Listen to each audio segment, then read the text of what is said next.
Depuis longtemps, tu portes en toi une sensation étrange, discrète, presque indicible, celle d'être différent Chine, pas supérieur Anne, pas à part, par orgueil mais séparé intérieurement du monde ordinaire, comme si ton âme avait toujours marché sur un chemin légèrement décalé de celui des autres.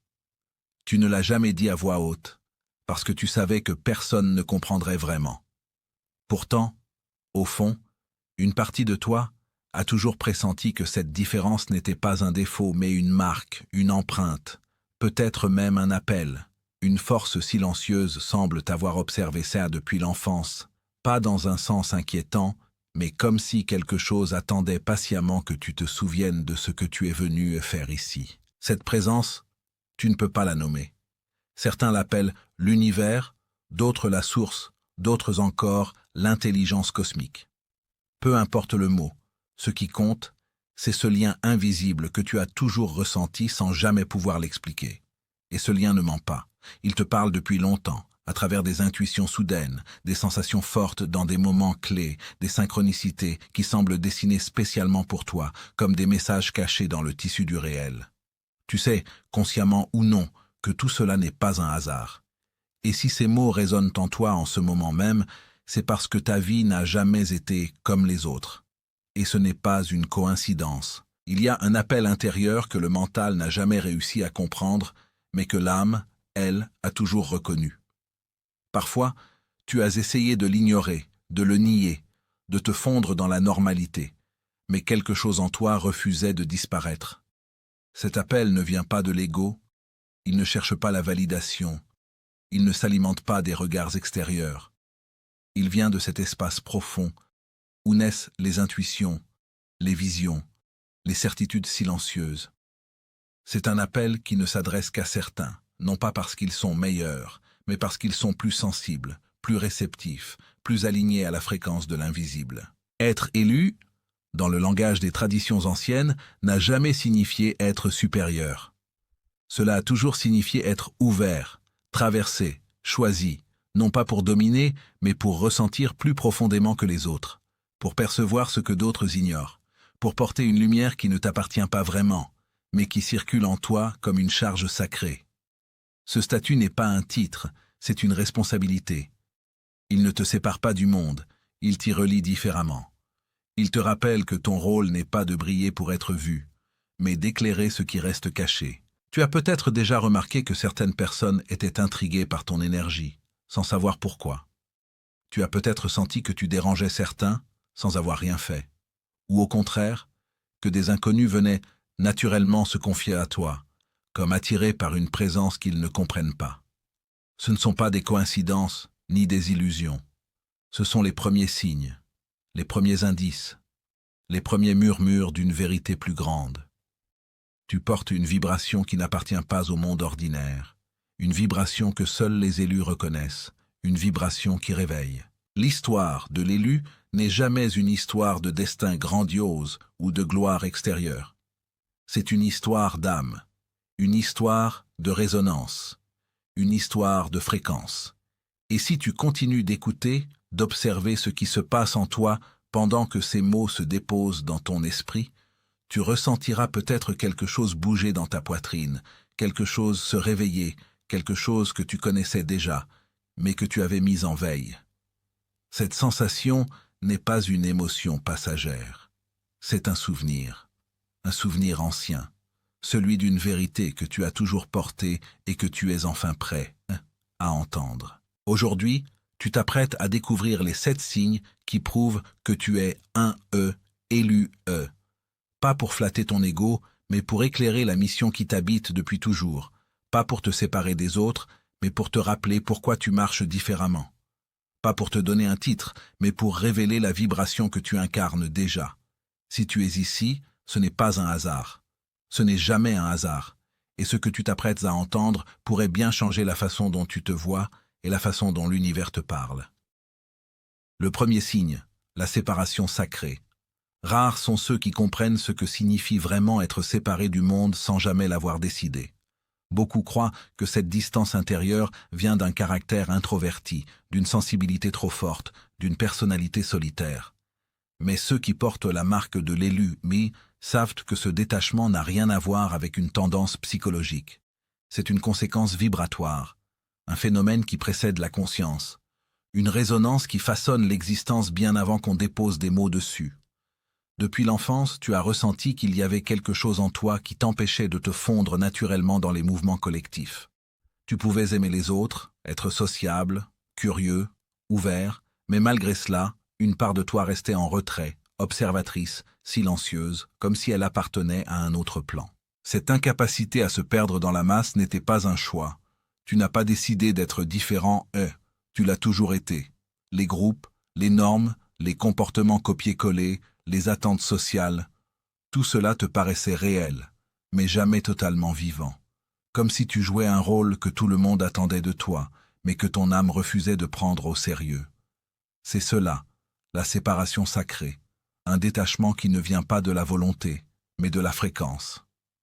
Il y a en toi une vibration qui n'a jamais collé à la vibration collective. Une vibration qui t'a toujours tenu à moitié dedans, à moitié dehors, comme quelqu'un placé sur une frontière invisible. Et pourtant, cette séparation n'a jamais été un isolement. Au contraire, elle te donnait un accès privilégié à quelque chose de plus discret, de plus profond, de plus réel. Quand les autres s'absorbaient dans le bruit, tu percevais les silences. Quand les autres cherchaient à appartenir, tu cherchais à comprendre. Quand les autres voulaient être vus, tu observais ce qui était caché. Tu n'étais pas incapable de t'intégrer. Tu étais incapable de trahir ta nature intérieure. Une nature qui, sans que tu le saches, était déjà en formation, déjà en préparation. Car les êtres élus passent presque toujours par une longue période de préparation silencieuse. Personne ne la voit, personne ne la reconnaît. Parfois même, tu crois toi-même qu'il ne se passe rien de spécial, que tu es simplement différent, décalé, trop sensible. Mais une intelligence supérieure travaille en arrière-plan. Elle ajuste ta perception, elle affûte ton intuition. Elle éloigne certaines personnes pour te rapprocher de toi-même. Elle provoque des ruptures qui, sur le moment, semblent brutales, mais qui ouvrent des espaces intérieurs où ton véritable être peut émerger. Tu n'étais pas rejeté, tu étais protégé, tu n'étais pas mise à l'écart, tu étais façonné. La séparation sacrée se manifeste aussi par cette sensation étrange, presque dérangeante parfois, d'être en décalage temporel avec les autres. Comme si tu vivais en avance ou en retard par rapport au rythme du monde. Tu comprends des choses avant que les autres les voient. Tu ressens des énergies avant que les événements ne se manifestent.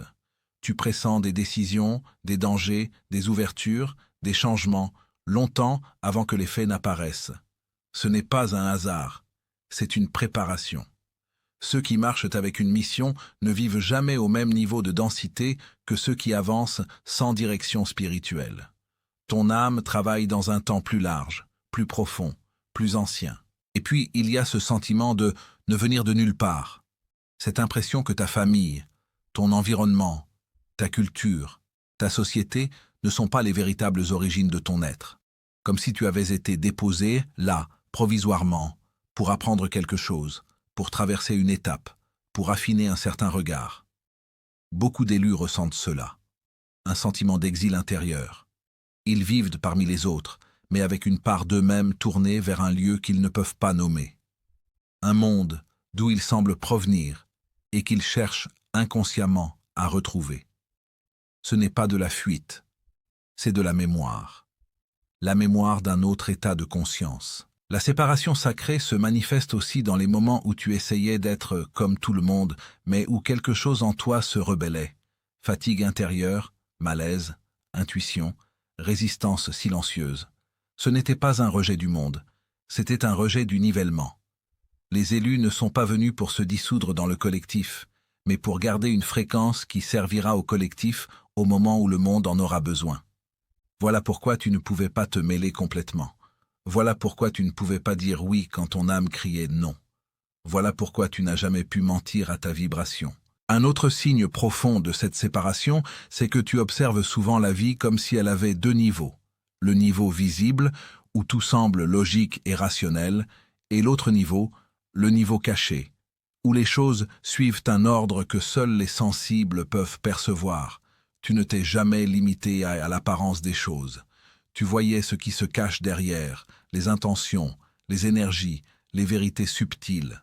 C'est cette perception profonde qui t'a parfois fait paraître étrange aux yeux de ceux qui n'étaient pas prêts à voir plus loin que la surface. La séparation sacrée prépare aussi l'esprit à la solitude consciente, pas la solitude imposée, mais celle qui révèle.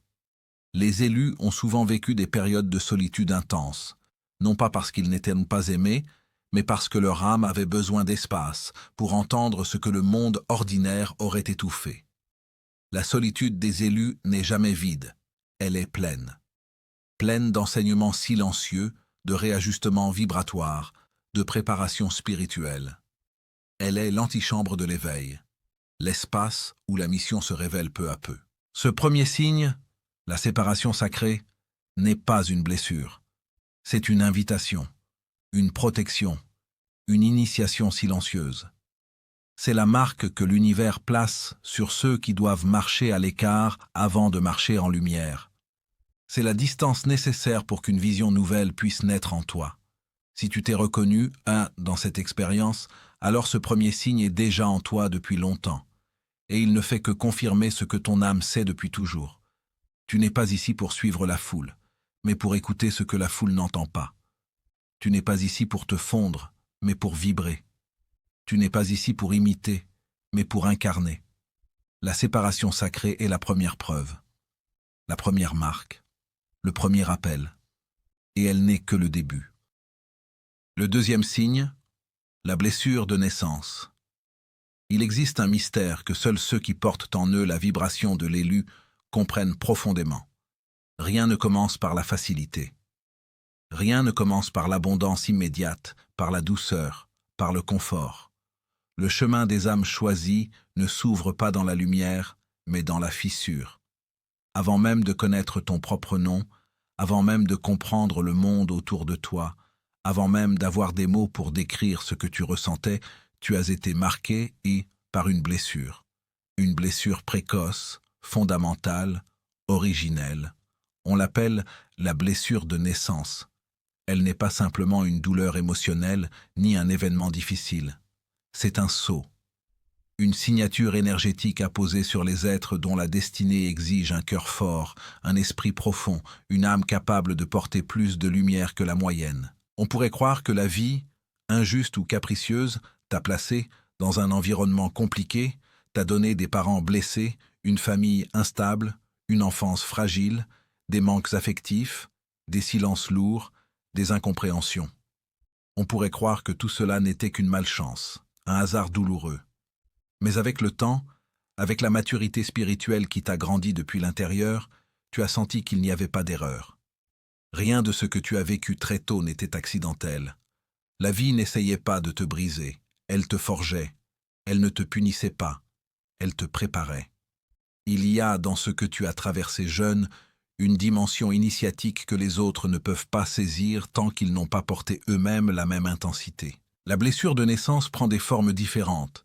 Parfois, c'est une solitude précoce, un sentiment de ne pas être vu, de ne pas être entendu, comme si ta présence n'était pas totalement accueillie dans le monde où tu étais né. Et parfois, c'est une sensation d'abandon, réelle ou subtile, un manque que tu ne pouvais pas expliquer mais que tu ressentais dans ton corps.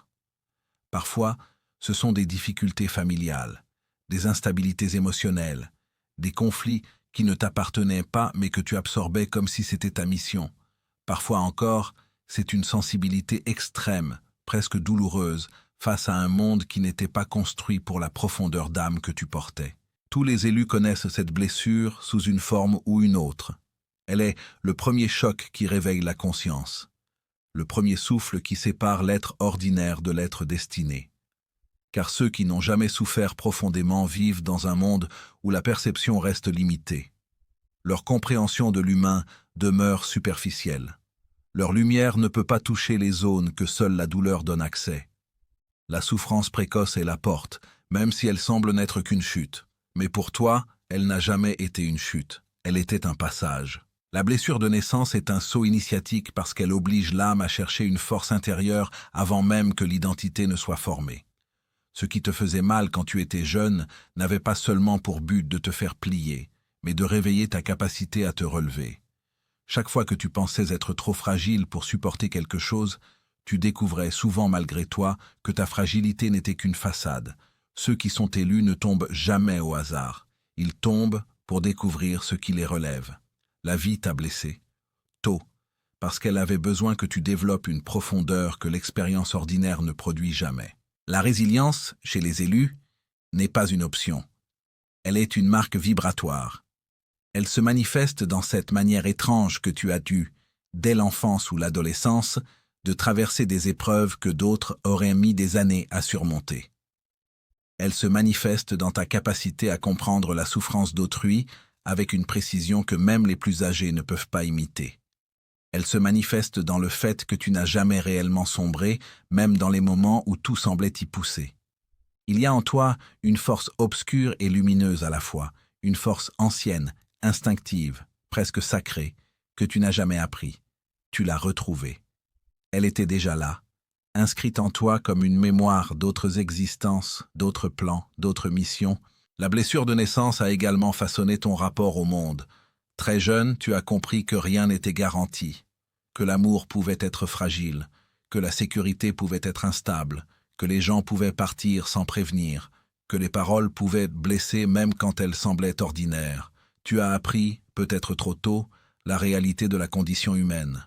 Mais en même temps, cette lucidité précoce t'a donné quelque chose que les autres n'ont pas, une vision, une perception fine, profonde, intuitive. Là où les autres se contentèrent de la surface, tu voyais déjà le fond.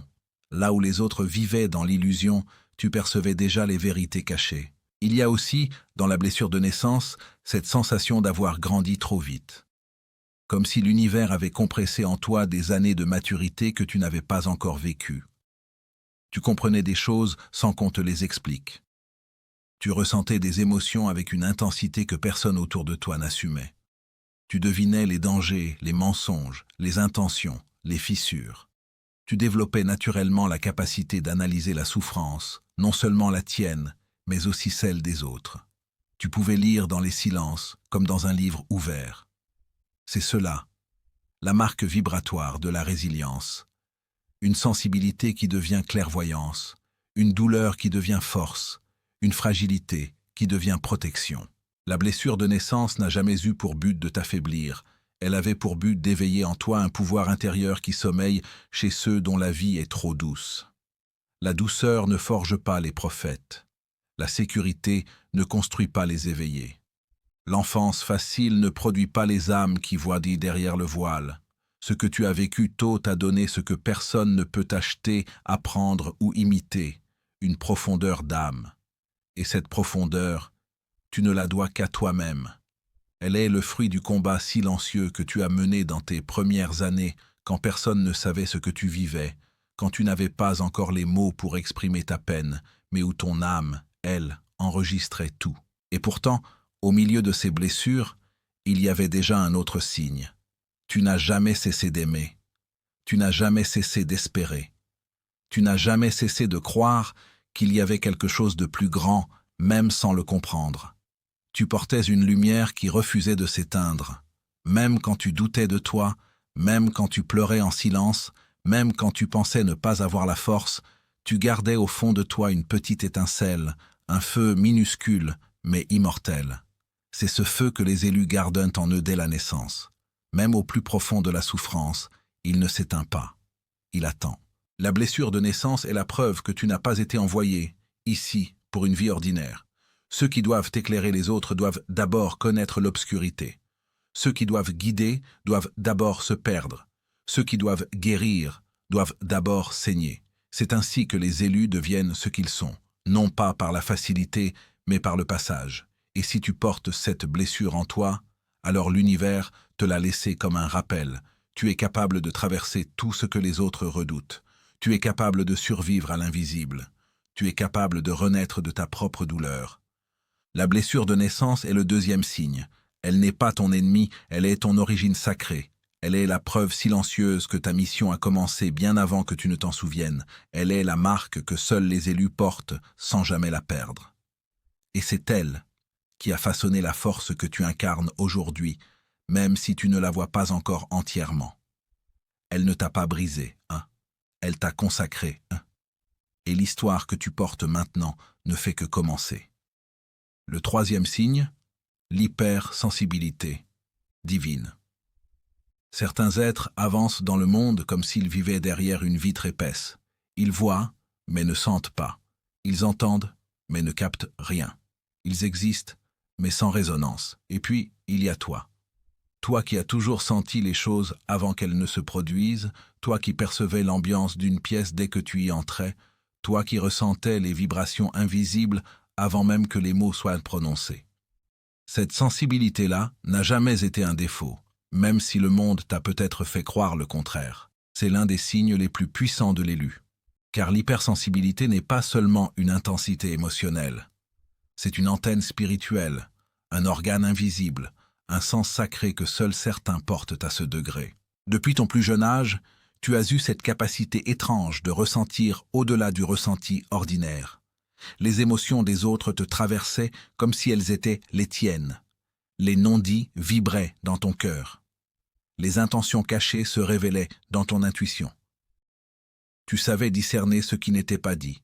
Tu comprenais ce qui n'était pas visible. Tu percevais ce qui n'était pas concret. L'hypersensibilité divine, c'est cette manière d'être touché, par le moindre mouvement énergétique, cette manière de vibrer devant la beauté, la profondeur, la souffrance ou l'incohérence. Les autres te disaient peut-être, tu prends tout trop à cœur, tu réfléchis trop, tu es trop sensible. Mais au fond de toi, tu savais que ce trop avait quelque chose d'inhabituel, comme si tu avais été équipé d'un sens supplémentaire que les autres n'avaient pas. Une âme élue ne ressent jamais à moitié. Elle ressent entièrement, totalement, intensément. Elle ressent dans la chair, dans l'esprit, dans le cœur, dans l'aura.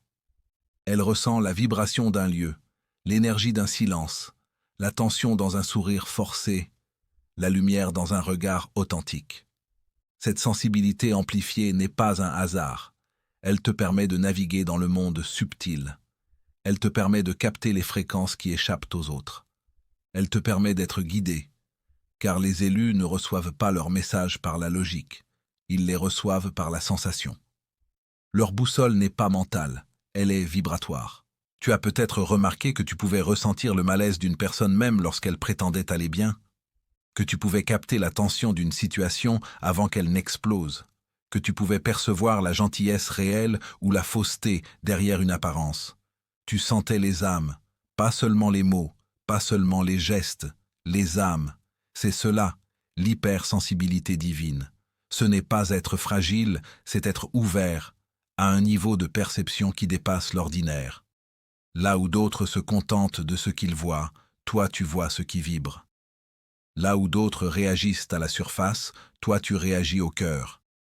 Là où d'autres ne perçoivent rien, toi tu perçois trop.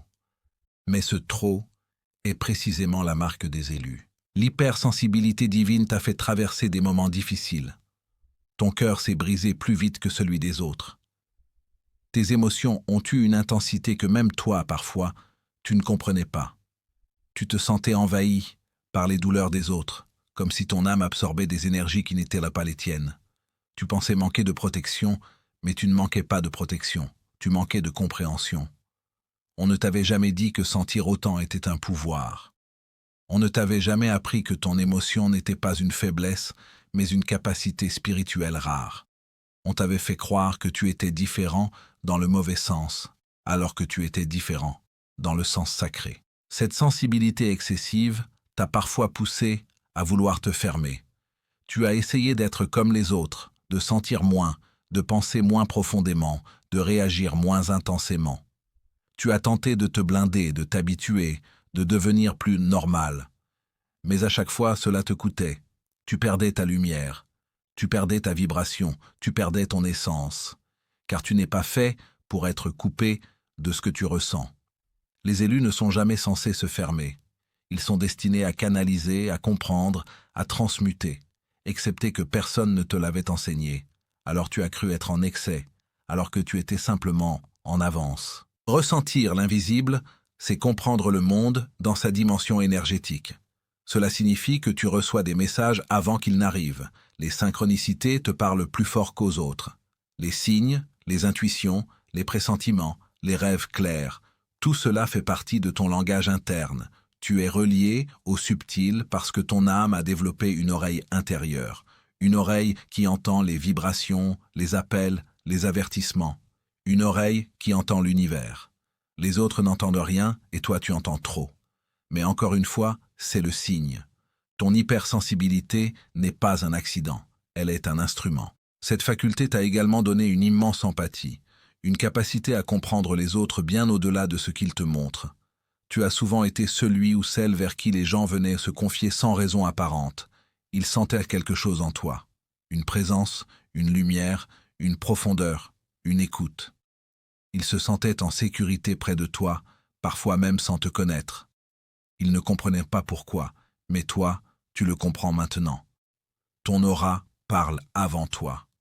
Elle porte une fréquence particulière qui apaise, qui rassure, qui délie les nœuds intérieurs. C'est une compétence énergétique, pas une simple qualité humaine. L'hypersensibilité divine ne concerne pas seulement les émotions, mais aussi l'intuition brutale, presque prophétique, qui surgit parfois en toi. Tu sais avant de savoir, tu sens avant de comprendre, tu captes avant de voir, tu devines les intentions, les changements, les dangers, les ouvertures. Cette intuition n'est pas le fruit de l'analyse, mais de la connexion.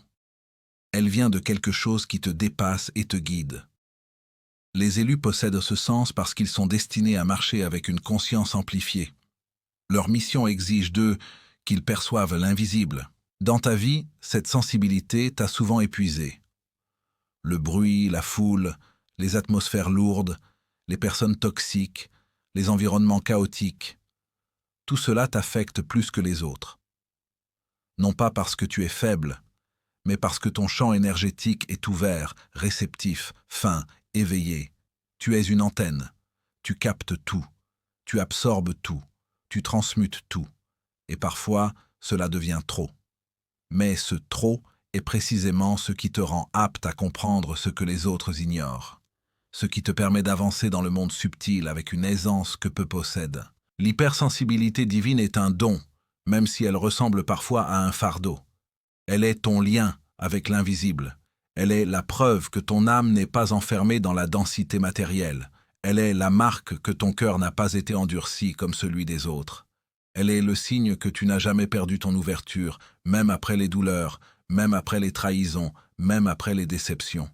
Les élus ressentent toujours plus, parce qu'ils sont destinés à éclairer ceux qui ressentent moins. Ils voient plus pour guider ceux qui voient moins. Ils comprennent plus pour protéger ceux qui comprennent moins. Et si tu t'es déjà demandé pourquoi tu étais comme ça, pourquoi tu pleurais plus vite, pourquoi tu riais plus sincèrement, pourquoi tu étais touché par des choses que les autres ignoraient, pourquoi tu ressentais l'énergie d'une situation comme si elle te traversait, la réponse est simple. Tu es élu E. Et l'hypersensibilité divine est la troisième preuve. Elle n'est pas un défaut, elle est ta clairvoyance. Elle n'est pas une fragilité, elle est ton pouvoir. Elle n'est pas ton poids, elle est ta mission. Et elle fait de toi un être que l'univers reconnaît, protège et guide à chaque instant. Le quatrième signe, le regard de l'ombre. Il arrive un moment, dans l'évolution intérieure, où l'on découvre une vérité étrange. Plus la lumière d'un être grandit, plus les ombres autour de lui se révèlent. C'est l'un des paradoxes les plus anciens du chemin spirituel. Ceux qui marchent vers l'élévation, même sans bruit, même sans orgueil, attirent malgré eux l'attention de forces contraires, de personnes qui n'ont jamais entrepris ce travail d'élévation et qui perçoivent inconsciemment en cet être lumineux une sorte de provocation silencieuse.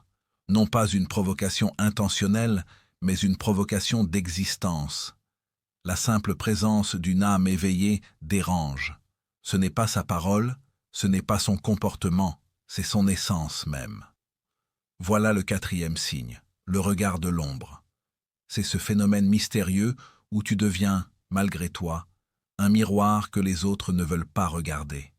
Et pourtant, ils n'arrivent pas à détourner leurs yeux. Pourquoi ?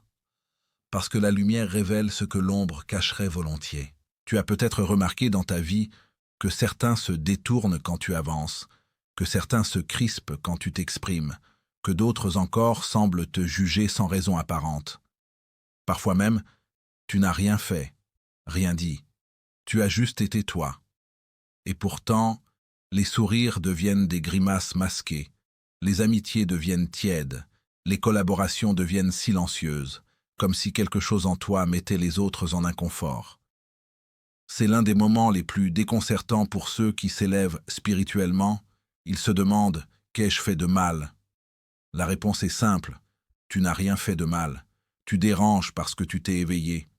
Et l'éveil n'est pas toujours accueilli avec douceur. L'éveil éclaire et tout ce qui n'est pas prêt à être vu réagit. Il existe une loi spirituelle, connue par les anciens mages, les sages, les mystiques. La lumière attire tout, même ce qui veut l'éteindre. Les papillons s'y brûlent, les insectes s'y précipitent, les hommes s'y perdent. Mais la lumière n'en est jamais responsable. Elle brille, elle éclaire, elle existe. Ceux qui t'attaquent silencieusement ne sont pas en guerre contre toi. Ils sont en guerre contre le reflet d'eux-mêmes qu'ils aperçoivent dans ton ascension. Lorsque tu avances, tu rappelles aux autres qu'ils stagnent. Lorsque tu t'élèves, tu rappelles aux autres qu'ils refusent de grimper. Lorsque tu guéris, tu rappelles aux autres leurs blessures. Lorsque tu deviens lumineux, tu rappelles aux autres leurs zones d'ombre. Et cela, pour beaucoup, est insupportable. C'est pourquoi les élus de la lumière attirent de la jalousie, parfois même l'hostilité, souvent la médisance, et encore plus fréquemment l'incompréhension. Pas parce qu'ils sont coupables, mais parce qu'ils sont différents. Pas parce qu'ils cherchent à dominer, mais parce qu'ils cherchent à se libérer. Pas parce qu'ils veulent se montrer, mais parce qu'ils ne peuvent plus se cacher. Leur simple existence devient une perturbation pour ceux qui vivent encore dans leur paradigme ancien. Cela n'a rien de personnel. C'est un phénomène énergétique, un effet naturel de l'élévation intérieure. Il y a dans le regard de l'ombre quelque chose de profondément révélateur. Certaines personnes qui te regardaient avec neutralité hier te regardent aujourd'hui avec suspicion. Des proches qui semblaient te soutenir soudain s'éloignent.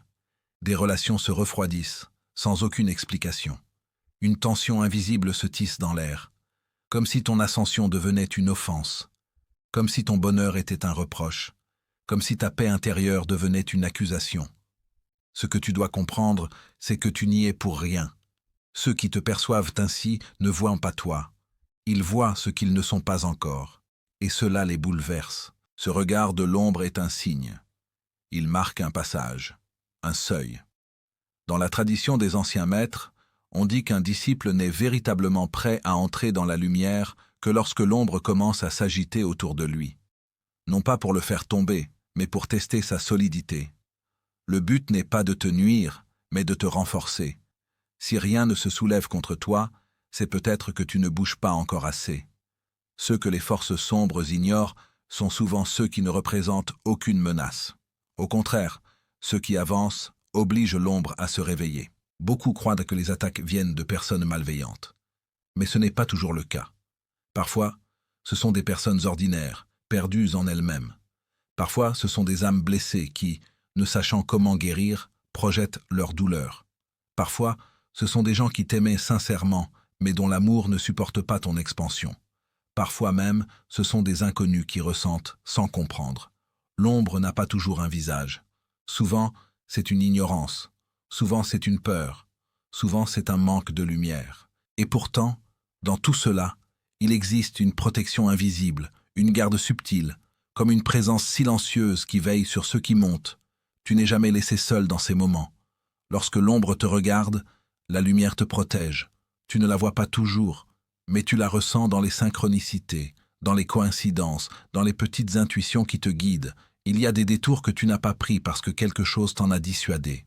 Il y a des personnes dont tu t'es éloigné sans savoir pourquoi. Il y a des propositions que tu as refusées instinctivement. Il y a des chemins que tu n'as pas empruntés et qui, autrement, t'auraient brisé. Tout cela, c'est la protection invisible. Ceux qui portent une lumière véritable sont toujours entourés, même lorsqu'ils ont l'impression de marcher seuls. L'univers ne laisse pas une flamme sans gardien. L'invisible place autour de toi des barrières énergétiques, des filtres, des signes, parfois même des personnes destinées à te préserver. L'ombre te voit, oui, mais elle ne peut te toucher sans que la lumière ne l'autorise. Et la lumière n'autorise jamais ce qui n'est pas constructif pour ton évolution. Ainsi, chaque attaque silencieuse n'est en réalité qu'une épreuve destinée à révéler ta propre force. Chaque jalousie te pousse à t'affirmer. Chaque incompréhension te pousse à clarifier ton essence. Chaque jugement te pousse à t'aimer davantage. Chaque ombre te pousse à briller plus fort. Le regard de l'ombre n'est pas une malédiction, c'est une reconnaissance. L'univers est en train de te dire « Tu as grandi, tu n'es plus invisible ». C'est le signe que ton aura s'étend, que ta vibration devient perceptible, que ta présence devient impactante. Les anciennes traditions enseignaient que l'ombre ne perd jamais son temps sur ceux qui n'ont pas de potentiel. Elle ne s'active que lorsque la lumière menace de devenir trop grande. Ainsi, si l'on t'observe, si l'on te juge, si l'on te critique, si l'on te jalouse, c'est que tu es en train de prendre une place que tu n'avais jamais prise auparavant. Ce n'est pas une humiliation, c'est un couronnement. Mais comment vivre cela sans souffrir? Comment accepter d'être incompris? Comment avancer quand on se sent observé, voire attaqué? La réponse se trouve dans le détachement. Plus tu avances, plus tu dois comprendre que les réactions des autres ne t'appartiennent pas. Elles sont le reflet de leur histoire, pas de la tienne. Elles sont le produit de leurs blessures, pas de ta valeur. Elles sont la conséquence de leur stagnation, pas de ton expansion. Tu ne peux pas empêcher l'ombre de regarder, mais tu peux empêcher son regard de t'atteindre. Tu peux apprendre à marcher dans la lumière sans te justifier. Tu peux apprendre à rayonner sans demander permission. Les sages disaient, lorsque la lumière apparaît, l'ombre se prosterne ou se bat. Mais elle ne peut ignorer la lumière. Tu n'as pas été choisi pour être aimé de tous. Tu as été choisi pour réveiller ceux qui dorment, inspirer ceux qui cherchent et déranger ceux qui trichent avec eux-mêmes. Et cela demande du courage. Ce n'est pas le courage de combattre les autres, c'est le courage de continuer d'être soi, malgré tout, malgré les regards, malgré les jugements, malgré les mensonges, malgré les incompréhensions. Tu remarqueras quelque chose d'étrange avec le temps. Plus tu brilles, moins tu as besoin de te défendre. La lumière parle pour toi, la lumière protège pour toi, la lumière nettoie ce que tu n'as même pas le temps de voir. Tu crois peut-être que tu es seul face au monde, mais en réalité tu es accompagné par une armée invisible, une force millénaire, la même force qui guidait les anciens sages, les mystiques, les prophètes, les chercheurs de vérité. C'est cette force-là qui veille à ce que rien, absolument rien, ne t'arrive qui ne soit pas destiné à te faire évoluer. Le regard de l'ombre, finalement, devient un honneur, une bénédiction cachée, une étape initiatique. Il te prouve que tu n'es plus dans l'ancien monde. Tu as changé de fréquence. Tu as quitté la masse. Tu marches désormais avec ceux qui portent le feu sacré. Et ce feu attire tout, les admirateurs, les hostiles, les curieux, les silencieux, les guides, les protecteurs. Mais quoi qu'il arrive, n'oublie jamais ceci. La lumière gagne toujours, toujours. Elle ne gagne pas par violence, ni par vengeance, ni par domination. Elle gagne par persistance. Elle gagne parce qu'elle est la nature même de l'univers. Alors, si l'ombre te regarde, ne baisse pas les yeux. Continue, marche, avance. Tu es exactement là où tu dois être, et la lumière marche avec toi. Le 5e signe. L'intuition guidée. Il existe en chaque être une voix silencieuse, une présence subtile, une sorte de souffle intérieur qui murmure avant même que la pensée ne se forme. Cette voix, les anciens la considéraient comme le premier langage de l'âme. Elle n'a pas besoin de mots, elle n'a pas besoin de preuves, elle n'a pas besoin d'explications. Elle sait avant toi, elle sait pour toi, elle sait ce que la raison découvrira seulement plus tard. C'est le 5e signe des êtres appelés, des âmes éveillées, de ceux qui marchent avec une mission même lorsqu'ils ne la comprennent pas encore. L'intuition guidée. Ce savoir sans raison, ce savoir sans source apparente, ce savoir qui arrive comme une lumière instantanée au milieu de l'ombre. L'intuition n'est pas une émotion, elle n'est pas une imagination, elle n'est pas un espoir, elle est un message de ce qui veille sur toi. Depuis l'enfance, peut-être as-tu déjà ressenti cette sensation étrange, comme si quelque chose t'avertissait, te conseillait, te poussait ou te retenait. Une impression subtile mais insistante qui disait ⁇ Pas ici, pas maintenant, pas avec cette personne ⁇ ou au contraire ⁇ Va, approche, ose, essaye. L'intuition est une boussole qui ne se trompe jamais, mais que très peu de gens savent écouter. Pourquoi ?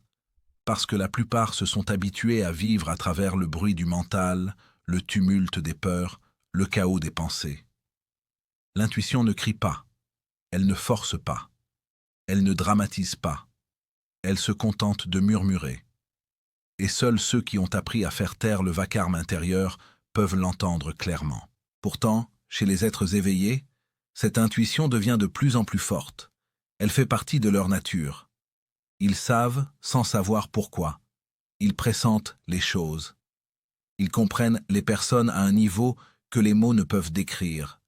Ils perçoivent les résultats avant même que les événements ne commencent.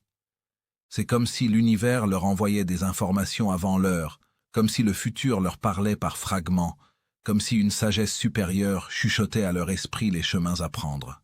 Ce phénomène n'a rien de magique au sens fantaisiste.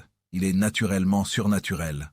L'intuition est le langage du monde invisible, et ceux qui sont destinés à accomplir quelque chose de grand reçoivent ce langage en priorité.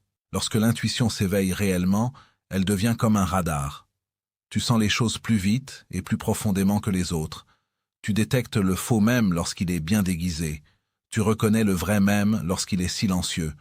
Tu sens les intentions derrière les sourires. Tu sens les dangers derrière les apparences. Tu sens les opportunités derrière les hésitations. Et ce sentiment-là, ce savoir immatériel, guide tes pas avant que ton esprit n'ait le temps de réfléchir. On croit souvent que la réflexion est plus fiable que l'instinct. Mais les anciens disaient que la réflexion vient du cerveau, alors que l'intuition vient de la source.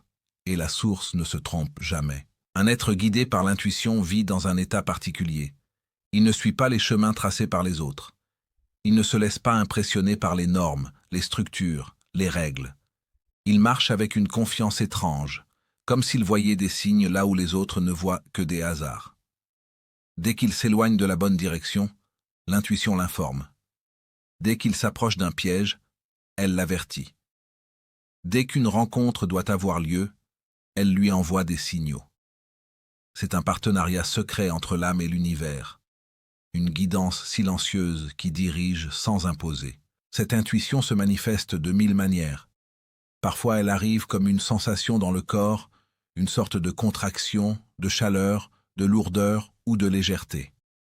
Parfois elle se manifeste comme une pensée soudaine qui surgit sans que tu saches d'où elle vient. Parfois, elle se manifeste par un rêve, un symbole, une phrase entendue au bon moment.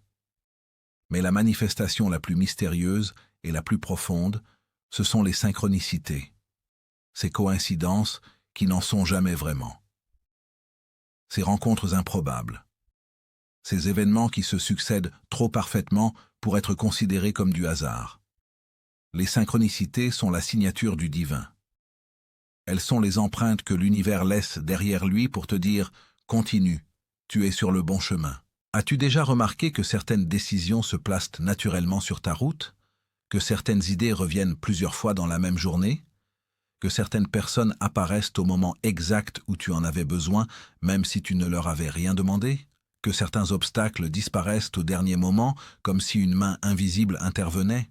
Tout cela, ce sont les synchronicités. Ce sont des confirmations, des validations, des preuves que tu es guidé, que tu n'es pas seul, que quelque chose de plus grand que toi organise les détails pour que tu accomplisses ta mission. Mais pourquoi l'intuition est-elle un signe d'élection spirituelle? Pourquoi est-elle la marque de ceux qui sont appelés? Parce que l'intuition est l'instrument principal de ceux qui doivent influencer le monde invisible. Les personnes ordinaires vivent dans la matière. Les élus vivent dans l'invisible. Ils opèrent avec l'énergie, la vibration, les intentions, les pensées subtiles. Pour agir dans ces mondes-là, il faut un GPS intérieur, un guide, une forme de sagesse intuitive, capable de percevoir ce qui échappe à la logique. L'intuition est un don, certes, mais c'est aussi une responsabilité. Elle t'oblige à écouter.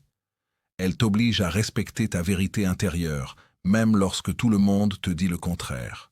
Elle t'oblige à suivre des chemins qui semblent illogiques pour les autres mais parfaitement clairs pour toi. L'intuition guidée peut parfois te mettre à l'écart, te rendre différent, voire incompris. Parce que tu prends des décisions rapides que les autres jugent étranges. Parce que tu changes de direction sans raison apparente. Parce que tu préfères certaines personnes que les autres rejettent.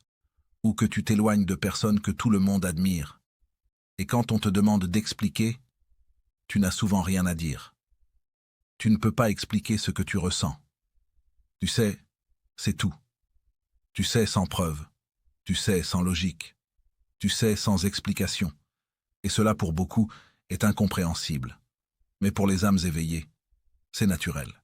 Un jour, ton intuition te sauvera la vie. Peut-être même qu'elle l'a déjà fait. Peut-être qu'elle t'a éloigné d'un endroit où quelque chose aurait pu mal tourner.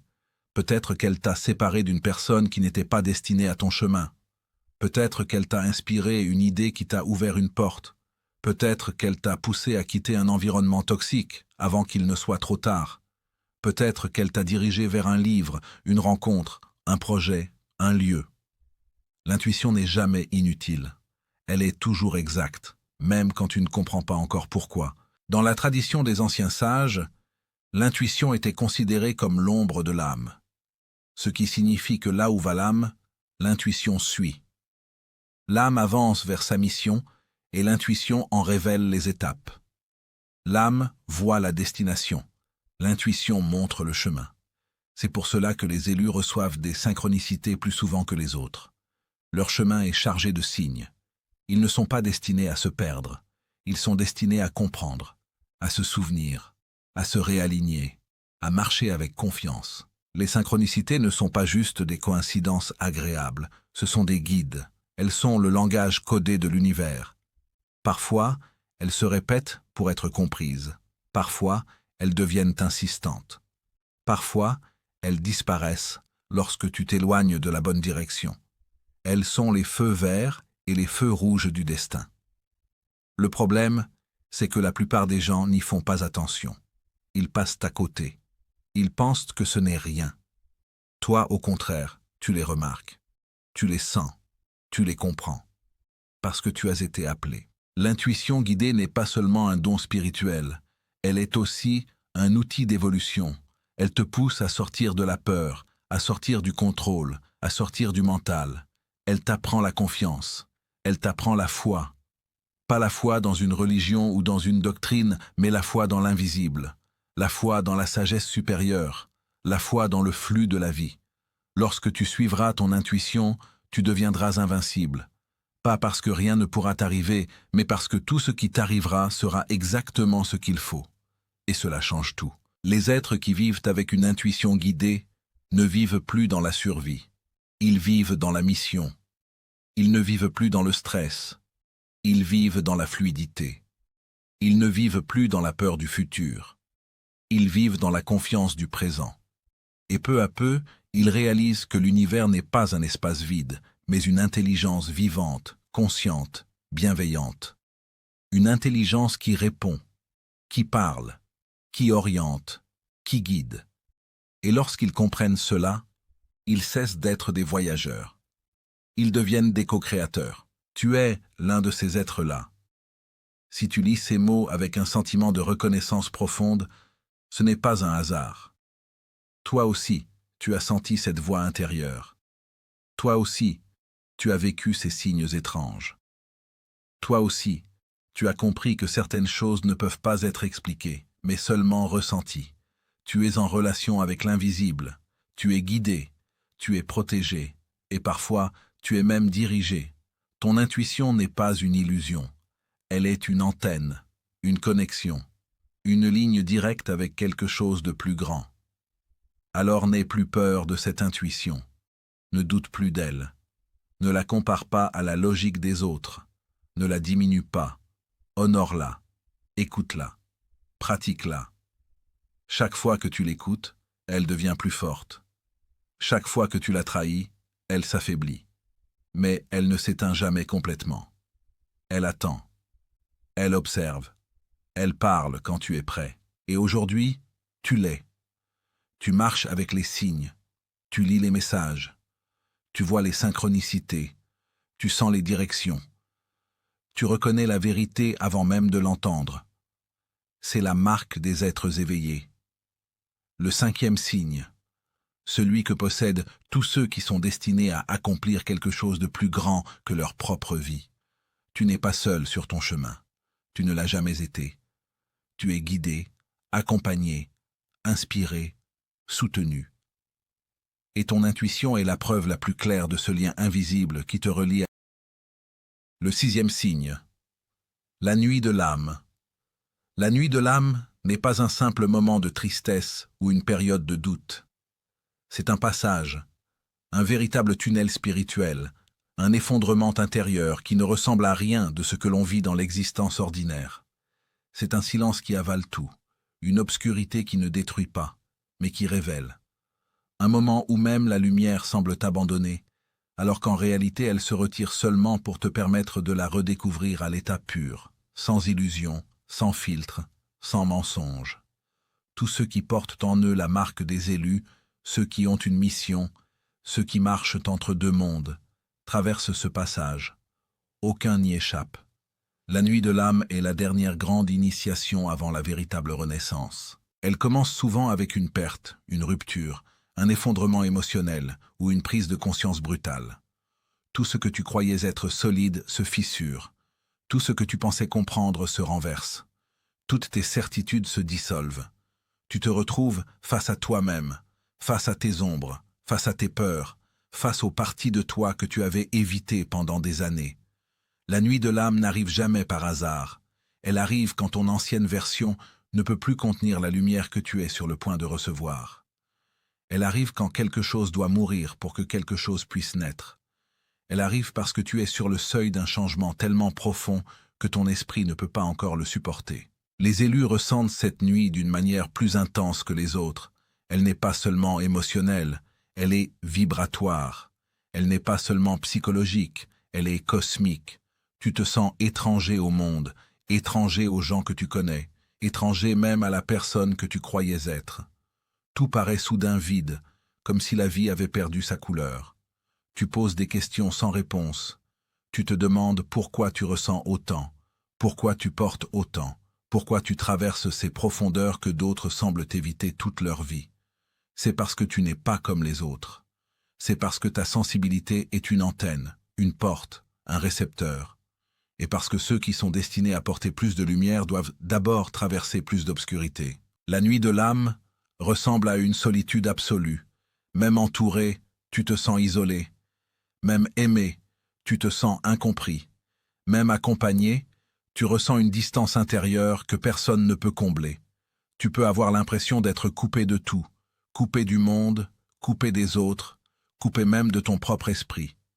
Ce n'est pas un isolement pathologique, c'est une séparation sacrée, une mise en retrait orchestrée par l'univers pour t'amener dans un espace où tu ne peux plus tricher, plus fuir, plus te disperser. Dans ce vide, tout ce qui est faux tombe, tout ce qui est illusoire se dissout, tout ce qui ne t'appartient pas réellement s'effondre. La nuit de l'âme n'enlève jamais ce qui est vrai.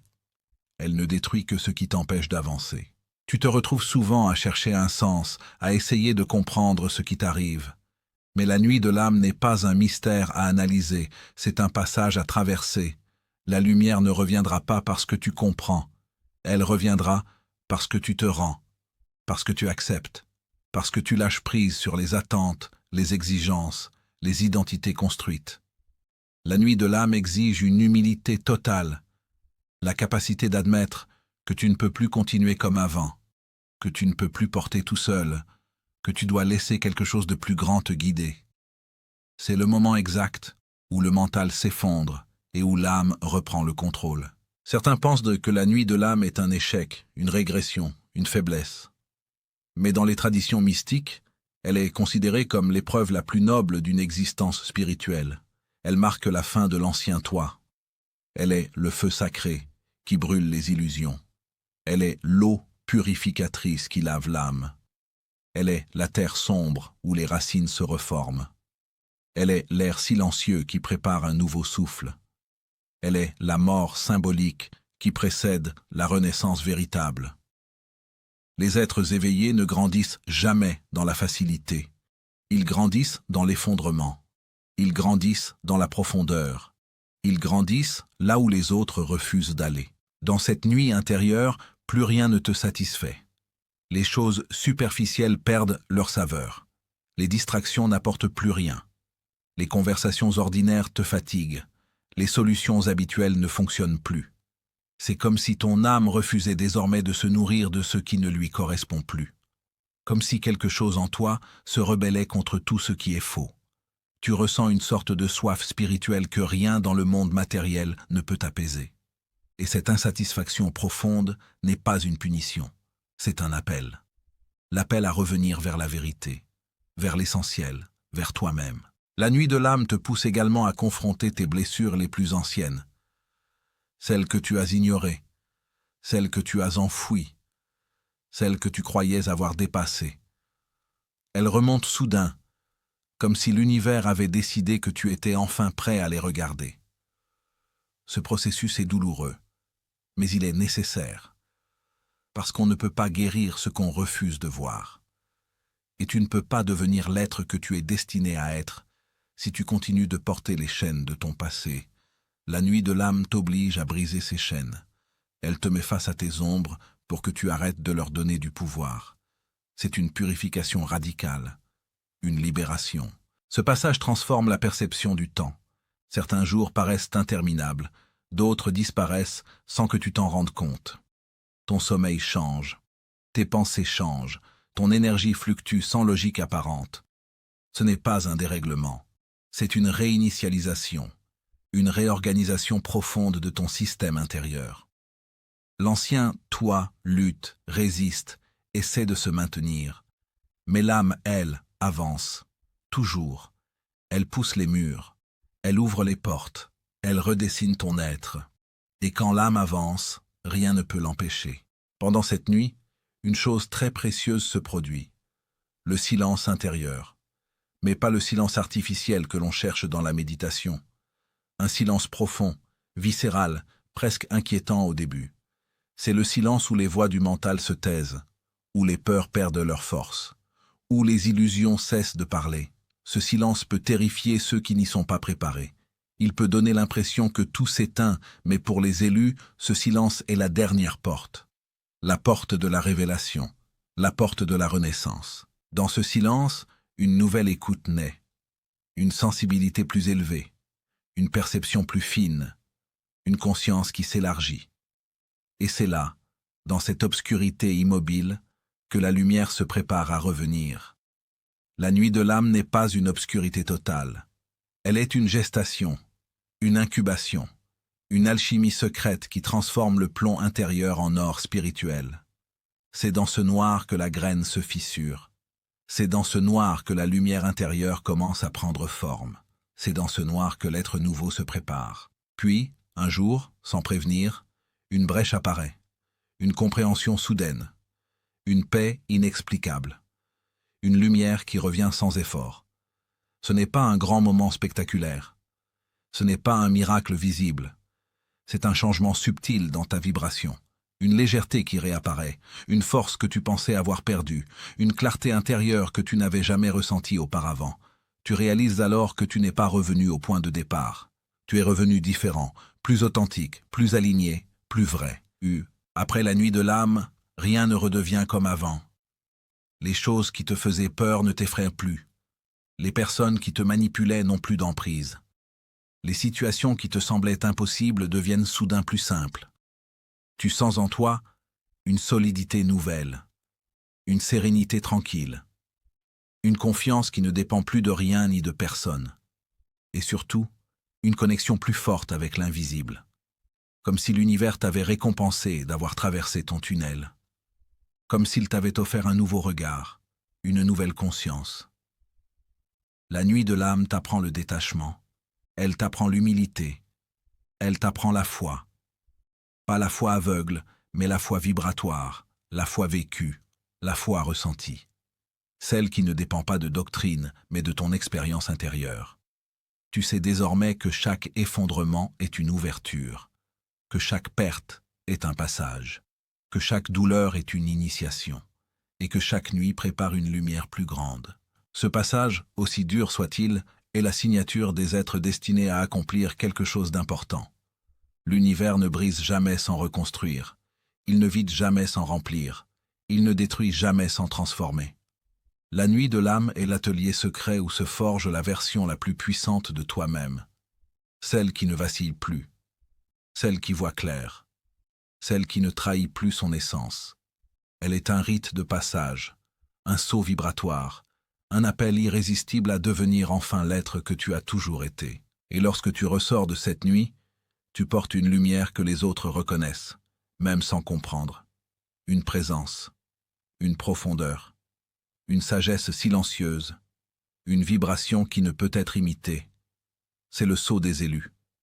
Ceux qui ont traversé l'ombre sans s'y perdre, ceux qui ont marché seuls sans tomber, ceux qui ont accepté de mourir symboliquement pour renaître spirituellement, ceux qui ont compris que la douleur est parfois un langage et que le silence est parfois une réponse. La nuit de l'âme ne t'a pas détruit, elle t'a révélé, elle t'a mis à nu pour que tu puisses te reconstruire, elle t'a dépouillé pour que tu puisses briller, elle t'a montré l'obscurité pour que tu puisses reconnaître ta propre lumière. Et maintenant, tu avances avec une force nouvelle, une clarté nouvelle, une vibration nouvelle. Tu n'es plus seulement un être humain, tu es un être éveillé, un être choisi, un être qui a traversé la nuit et qui désormais marche avec l'aube en lui. Le 7e signe, l'appel de la mission. Il arrive un moment dans la vie d'un élu, où tout ce qui semblait jusqu'ici flou, dispersé, incompris, commence soudainement à se rassembler comme les pièces d'un immense puzzle divin. Ce moment, que beaucoup redoutent sans savoir qu'ils l'attendaient, est ce que les anciens appelaient l'appel de la mission. Non pas une simple intuition, non pas un simple désir ou une ambition humaine, mais une vibration intérieure si profonde qu'elle semble résonner dans les os, dans le souffle, dans les nuits et même dans les silences. C'est ce 7e signe, ultime confirmation que tu n'es pas ici par hasard, que tu n'es pas une âme errante, mais une âme envoyée. Tout commence souvent subtilement. Un rêve récurrent que tu ne peux pas oublier. Une sensation étrange que ta vie n'est plus la même. Le cœur qui se met à battre différemment lorsque tu entends certains mots, certaines phrases, certains symboles. Comme si quelque chose en toi se souvenait d'une ancienne promesse faite avant même ta naissance.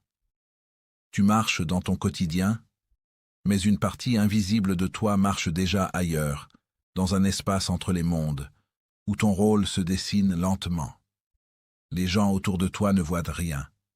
Ils te voient comme ils t'ont toujours vu. Mais toi, dans ton silence, tu sais qu'une porte a commencé à s'ouvrir. L'appel de la mission ne ressemble pas aux objectifs humains. Ce n'est pas réussir, gagner, être vu ou être admiré. L'appel est plus ancien que ces illusions. Il ne parle pas au mental, il parle à l'âme. Il ne te promet pas le confort, il te promet la vérité. Il ne t'offre pas la facilité, il t'offre la clarté. Et lorsque l'appel se rapproche, il devient presque impossible de l'ignorer. Tu peux essayer de détourner ton attention, de te distraire, de te convaincre que tu rêves, que tu imagines, mais quelque chose revient toujours, encore et encore, jusqu'à ce que tu comprennes que tu dois avancer. Ce signe apparaît souvent sous forme de synchronicité.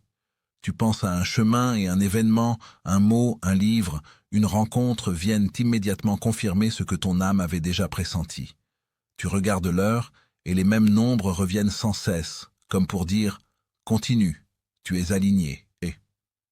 Les anciens sages disaient que lorsque la mission se rapproche, l'univers commence à réorganiser discrètement les événements autour de toi. Des portes se ferment pour t'obliger à changer de direction. Des chemins s'ouvrent soudainement comme s'ils t'attendaient depuis longtemps. Ce n'est pas de la chance, ce n'est pas du hasard, c'est la vie qui prépare ton arrivée. L'appel de la mission se manifeste aussi par un changement dans tes émotions. Tu ressens plus profondément, comme si ton cœur était devenu un instrument finement accordé à des fréquences invisibles. Le moindre geste non sincère te pèse, le moindre mensonge te blesse, la moindre injustice te traverse comme une épine, Tu ne peux plus supporter les énergies basses, les conversations vides, les chemins sales. C'est normal. Un élu ne peut pas marcher vers sa mission en restant attaché à ce qui n'a plus de vibration. Tu n'es pas en train de devenir fragile. Tu es en train de devenir précis. Tu commences à vibrer sur une fréquence que beaucoup ne comprennent pas, mais qui guide chacun de tes pas. À ce stade, il se passe souvent un phénomène étrange. Tu ressens que tu n'es plus seul. Même lorsque personne n'est autour de toi physiquement, tu sens une présence. Certains l'appellent guide, d'autres ancêtres, d'autres encore force lumineuse. Les mots importent peu. Ce qui compte, c'est que ta route n'est plus silencieuse. Lorsque tu doutes, une intuition surgit. Lorsque tu hésites, un signe apparaît. Lorsque tu as peur, une paix subtile descend en toi. Comme si quelque chose te disait « Avance, tout est déjà écrit ». Tu ne le vois peut-être pas, mais tu es protégé, entouré, accompagné. Les élus ne marchent jamais seuls. Leur mission est trop importante. L'appel se manifeste aussi par une accélération intérieure. Tout ce qui t'endormait autrefois ne fonctionne plus. Tu sens que tu dois faire, créer, agir, partager, t'élever. Tu sens que tu dois devenir quelque chose de plus grand que toi, non pas pour toi-même, mais pour ceux que tu aideras, même si tu ne les connais pas encore. Ton âme sait déjà que ce que tu es en train de construire servira à d'autres. Les élus ne vivent jamais uniquement pour eux-mêmes. Ils portent une vibration destinée à allumer d'autres cœurs. Tu es peut-être l'étincelle qui en allumera 1000 et 1000 encore, et tu sens que ce n'est que le début. Ce signe se manifeste aussi dans tes nuits. Les rêves deviennent plus vivants. Tu vois des symboles, des lieux, des figures que tu ne reconnais pas mais que ton âme semble comprendre parfaitement. Tu te réveilles parfois avec la sensation d'avoir marché dans un autre monde, d'avoir reçu une instruction, une énergie ou une vision. Les anciens disaient que lorsque l'âme se prépare à sa mission, elle voyage la nuit pour comprendre ce que le mental n'est pas encore prêt à recevoir le jour. Si tes nuits deviennent plus intenses, si tu te réveilles avec la sensation qu'on t'a parlé, guidé, enseigné, ce n'est pas une illusion, c'est la préparation. Puis arrive le moment le plus déstabilisant. La vie commence à te pousser. Ce n'est plus une intuition douce. Ce sont des événements qui t'obligent à bouger. Un travail qui ne correspond plus. Une relation qui s'efface. Une opportunité qui surgit de nulle part. Une rencontre qui change tout. L'univers commence à t'aligner avec une précision impressionnante. Et même si parfois cela te fait peur, même si cela semble trop grand, trop rapide, trop différent, tout est parfaitement orchestré. Tu ne perds rien, tu es déplacé vers ce qui t'attend depuis longtemps. Ce 7e signe, c'est le moment où tu comprends que ta vie n'est plus juste ta vie. C'est un chemin sacré. C'est une route invisible. C'est une vibration qui t'appelle et que tu ne peux plus ignorer. Tu sens que tu dois être plus vrai, plus courageux, plus aligné. Tu sens que tu dois devenir celui ou celle que tu étais censé être.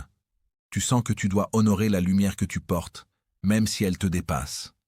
Et ce n'est pas un poids, c'est un privilège, un honneur, une reconnaissance silencieuse.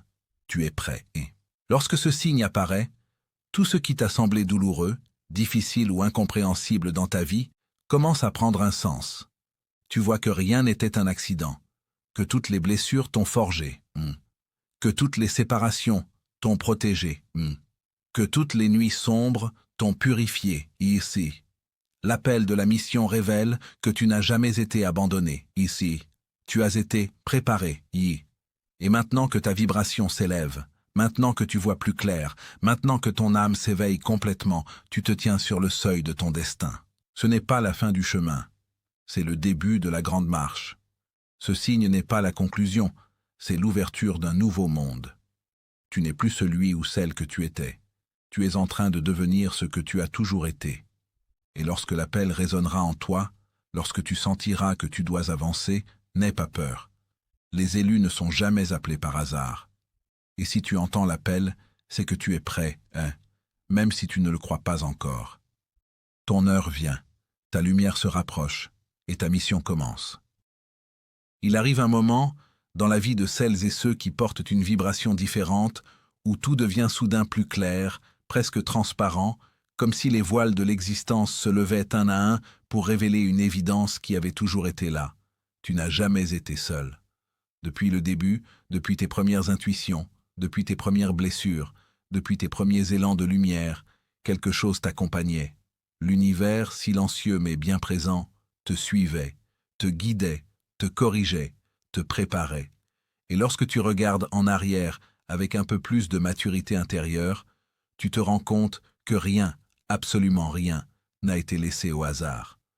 Toutes les rencontres, même celles qui t'ont brisé, tous les retards, tous les renversements, toutes les nuits d'âme et tous les élans de foi avaient un rôle précis, t'amener ici, à ce seuil où l'on cesse de douter de soi et où l'on commence à reconnaître sa propre fréquence, celle des êtres rares, des êtres appelés. Être un, élu, ne signifie jamais être supérieur.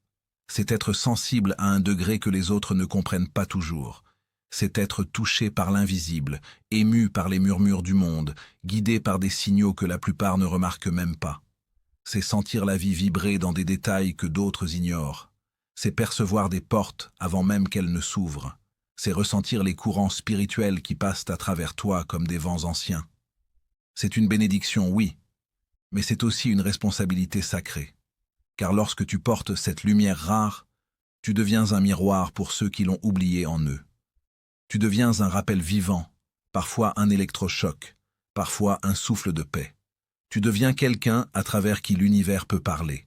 Et cela demande courage, patience et humilité. Il y a un moment où l'on arrête de se demander pourquoi on est différent, pourquoi on ressent tant, pourquoi on voit clair dans les âmes, pourquoi les signes nous suivent, pourquoi la solitude est familière, pourquoi la vie semble nous préparer plus durement que les autres. Ce moment est simple, mais bouleversant. C'est celui où tu réalises que tout cela n'était pas une punition, mais un entraînement. Tu as été sculpté, poli, brisé puis reconstruit, comme une arme sacrée qu'on prépare avant la bataille, comme une lampe qu'on nettoie avant qu'elle ne devienne un phare. Et lorsque tu comprends cela, quelque chose se détend en toi. Tu arrêtes de résister. Tu arrêtes de courir contre ta nature. Tu arrêtes de vouloir être comme les autres. Tu t'acceptes. Tu t'ouvres. Tu te reconnais. La reconnaissance de l'élu, c'est le moment où tu arrêtes de chercher ta place dans le monde et où tu commences à révéler ta lumière. Tu n'attends plus qu'on te comprenne, qu'on te valide, qu'on t'accepte. Tu sais que ton chemin n'a jamais été celui de la majorité. Tu sais que ta vibration n'a jamais été conçue pour se fondre dans la masse. Tu sens que tu dois simplement avancer, rayonner, incarner ce que tu es depuis toujours, sans l'atténuer, sans le cacher. La lumière que tu portes ne t'appartient plus vraiment. Elle devient une offrande, un signe, un éclat destiné à toucher ceux qui ont besoin de se réveiller. Et parfois, une seule présence suffit pour changer le destin d'une autre âme. Lorsque l'univers te révèle que tu n'as jamais été seul, tu comprends que le chemin ne fait que commencer. Une mission commence rarement par un grand miracle. Elle commence par une acceptation intérieure. Par ce moment silencieux où tu te dis « Oui, je suis prêt, que la lumière me traverse ». À partir de là, quelque chose s'aligne dans ton existence. Les bonnes personnes arrivent, les bonnes opportunités se présentent, les anciennes peurs se dissolvent, et ce qui semblait impossible devient fluide, presque naturel, car l'univers soutient toujours ceux qui marchent dans leur vraie direction. Ce chemin est sacré, non pas parce qu'il te rend spécial aux yeux du monde, mais parce qu'il te rend vrai à tes propres yeux. Te voilà désormais devant l'aube de ton destin, plus ancré, plus conscient, plus aligné. Et même si la route reste mystérieuse, tu n'as plus peur. Tu sens que l'invisible t'accompagne. Tu sens que ta lumière commence à prendre forme autour de toi. Et tu sais dans ton cœur que ce n'est pas la fin de ton histoire, mais le début de ton rôle.